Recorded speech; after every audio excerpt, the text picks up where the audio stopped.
policy level, what's going to be different starting on January 20th when you take office when it comes to dealing with the pandemic? Well, there's going to be a couple things. Number one, it's going to be important we set out national standards and let them look. We met with governors, Democrat and Republican, as well as 50 Democrat and Republican mayors. They said they need guidance. They need guidance, and they're going to need a fair amount of money. Hoping the Senate in this lame duck session will come up with some help to make sure we can keep people moving, keep people in their, even at their jobs, even if they have to close restaurants and bars, they're able to maintain their business while they're out. And I think my inclination, Jake, is in the first day I'm inaugurated to say I'm going to ask the public for 100 days to mask. Just 100 days to mask. Not forever, 100 days. And I think we'll see a significant reduction if we incur that. If that occurs with vaccinations and masking to drive down the numbers considerably. You will be the oldest president ever inaugurated. Do you plan to get vaccinated before Inauguration Day? And will you do it in public the way that Presidents Obama, Bush, and Clinton have suggested they're willing to? I'd be happy to do that. When Dr. Fauci says we have a vaccine that is safe, that's the moment in which I will stand before the public and see that, look, part of what has to happen, Jake, and you know as well as I do, people have lost faith in the ability of the vaccine to work. Already the numbers are really staggeringly low, and it matters what a president and a vice president do. And so I think that my three predecessors have set the model as to what should be done, saying once it's declared to be safe, and then I think what Barack said, once Fauci says it's clear, that's my measure, then obviously take it. And it's important to communicate to the American people it's safe. The unemployment number still remains very high. And there's a desire for a relief package, another relief package, not just a desire, a need, a desperate need. And what's immediately needed is relief for people in their unemployment checks, relief for people who are going to get thrown out of their apartments after Christmas because they can't afford to pay the rent anymore, relief on mortgage payments, relief on all the things that are in the original bill the House passed.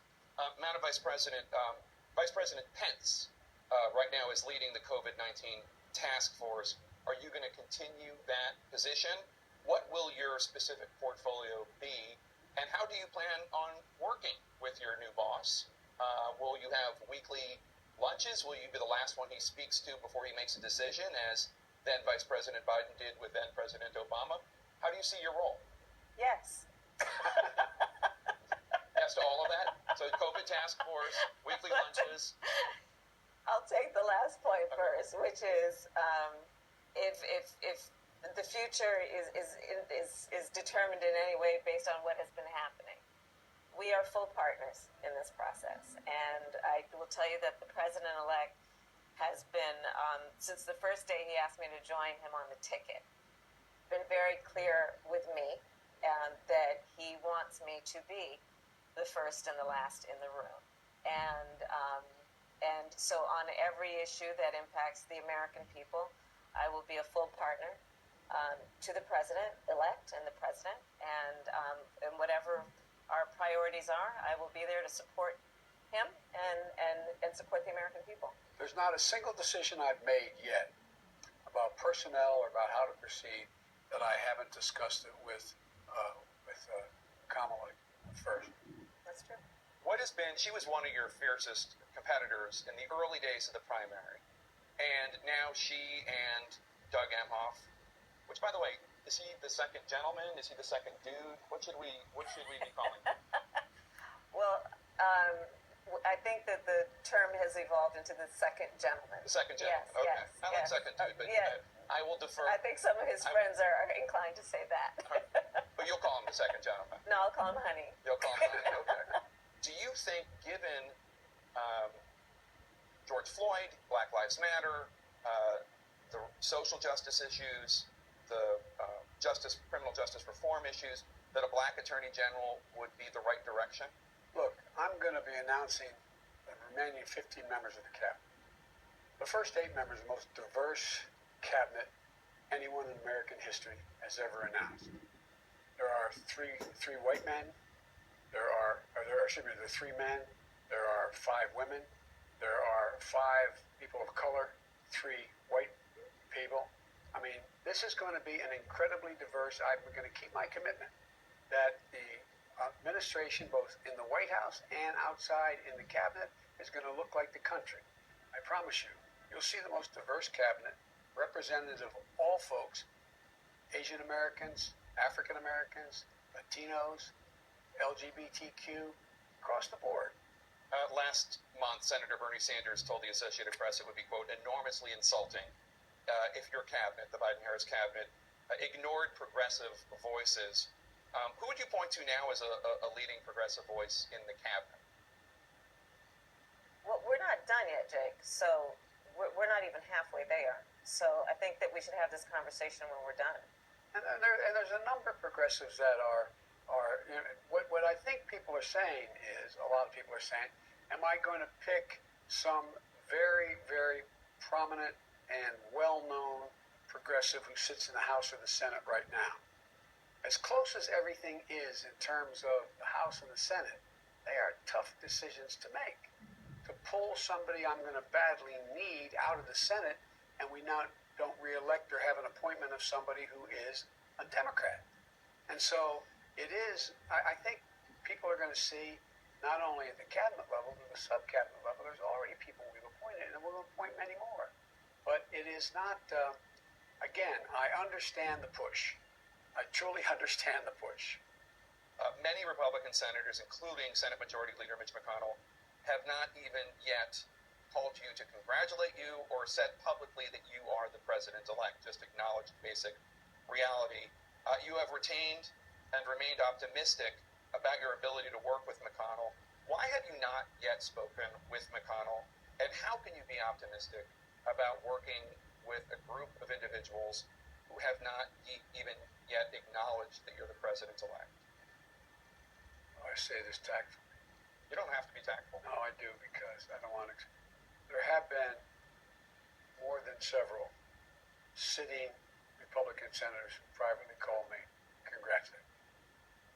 And I understand the situation they find themselves in.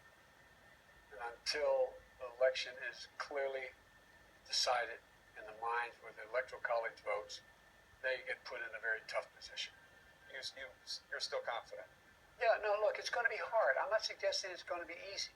It's going to be hard, but I'm confident that on the things that affect the national security and the fundamental economic necessity to keep people employed, to get people employed, to bring the economy back, there's plenty of room we can work.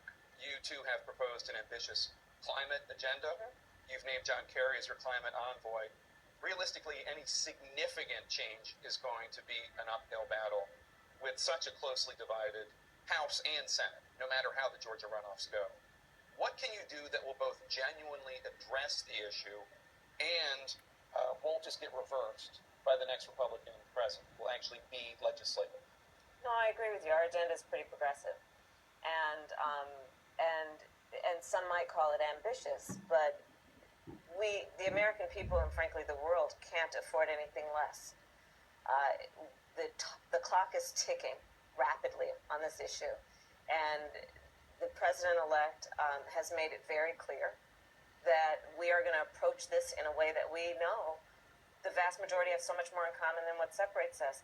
So we have reason to be optimistic about what is possible. It will not be easy. It will require a convening.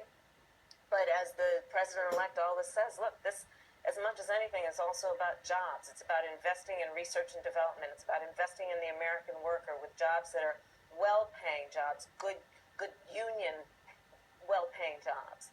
And I think that there is more consensus than one might think. The irony is we have four crises.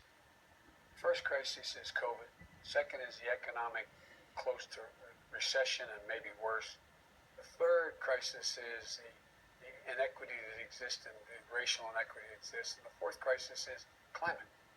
Ironically, they all work for one another.